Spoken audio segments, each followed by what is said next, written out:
my roundup of 4 teaching websites that have proven to help students with additional support in English.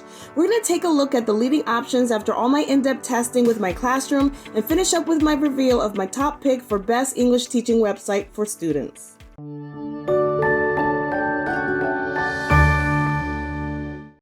Hi, I'm Dr. Hemphill, also known as the Language Lady. Welcome back to my channel. If you're new here, I want to let you know that I make weekly teaching tips for teachers of English language learners. And if this is a topic that is of interest to you, I welcome you to hit the subscribe button and the notification bell so you don't miss a weekly teaching video.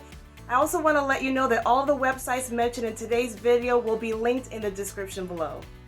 So without further ado, let's hop into today's video. One of the challenges that I found with online teaching is not being able to have that one-on-one contact in person with my students to provide the support that they need with learning English. In this video, I know that I could have covered so many other websites, but I wanted to be able to talk about the ones that worked for my class. And before I begin, I'm curious if you could mention in the comment section below which websites worked for your students. Also, I would love to hear your thoughts about whether you agree with my choices for effective English websites, as well as my top pick for English language learners.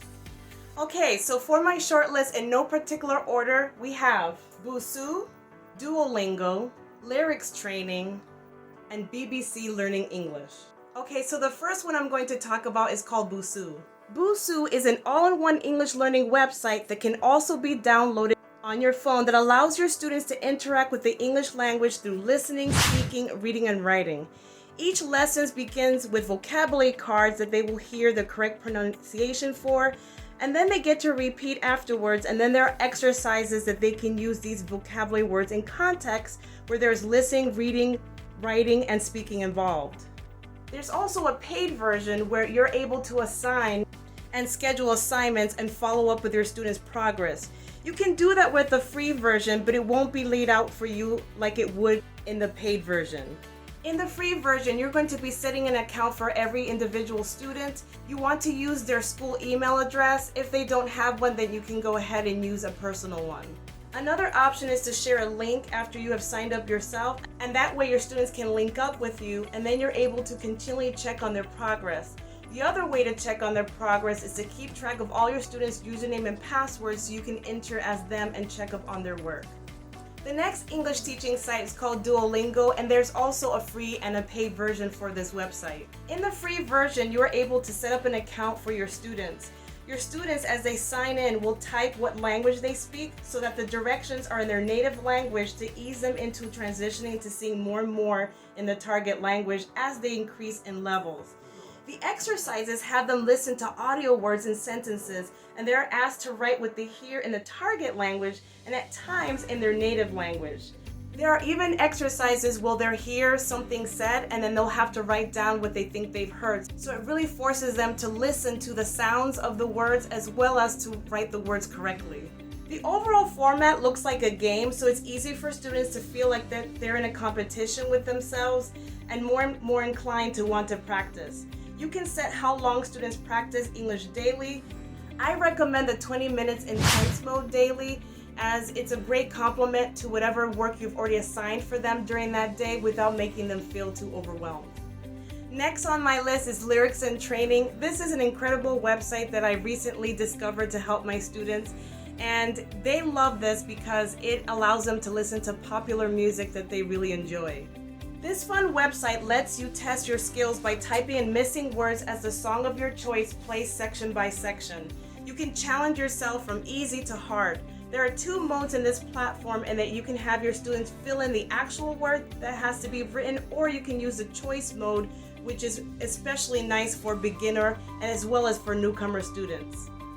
There's a custom mode that you can assign your students that already comes with pre-selected words that are highlighted, but you can also choose which words you want them to be able to write based on maybe a topic or a theme that you're working on with your students, whether it's verbs in the past or subject pronouns and things of that nature. Last on my list is BBC Learning English. In BBC Learning English, your students have the opportunity to practice such skills like grammar, vocabulary, and pronunciation, and there's even an introductory test that they can take to determine what level is most appropriate for them. So it goes all the way from lower intermediate, intermediate, upper intermediate, as well as advanced. Psst. Hey, aren't you going to talk about the bonus website? You know, the one that you plan to tell them about? Will I ever get to get through a video without you interrupting? Yes, there is a fifth website that I want to share with you that is called Learning English. Learning English, a lot like BBC English, has different modules for your beginners, your intermediate, and your advanced students. One of my favorite features within Learning English is that they have a segment called News Words. And what they do is that they highlight something that's happening in the world, and they will highlight a specific vocabulary word, and the student is allowed to repeat it, see it in context, and learn more about that with video and providing more support and scaffold so the student can understand the deep meaning of that word.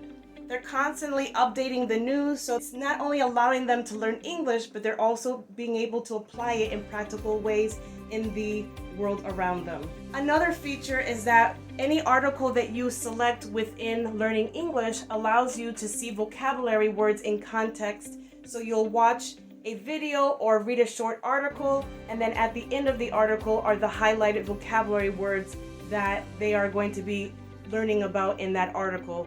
So if you want to start off with a game or some type of activity to warm them up to these particular words, and then you're able to dive into the actual article with your students or the video. If you're not sure on how to introduce vocabulary words to your students, make sure to check out this video with some helpful tools that might help you with your lesson planning. Okay, so here is the part of the video where I share with you what my top pick was. So drum roll. My top pick for English website out of all of these resources was really hard because all of them had different aspects that I really enjoyed, but I must say that it was BBC Learning English. And the reason why I chose this was because of all the different features which allows them to speak, to read, to write. And I also like the fact that they're able to get tested before they start to level out to see specifically what level they are. But in all honesty, all of these resources are very helpful. I found different components of each website helpful for my students, and I really do hope that they help yours as well. If you're looking for more resources for your classroom, make sure to check out these videos, and I'll see you next week for more tips, strategies, and resources for the English language learners in your classroom.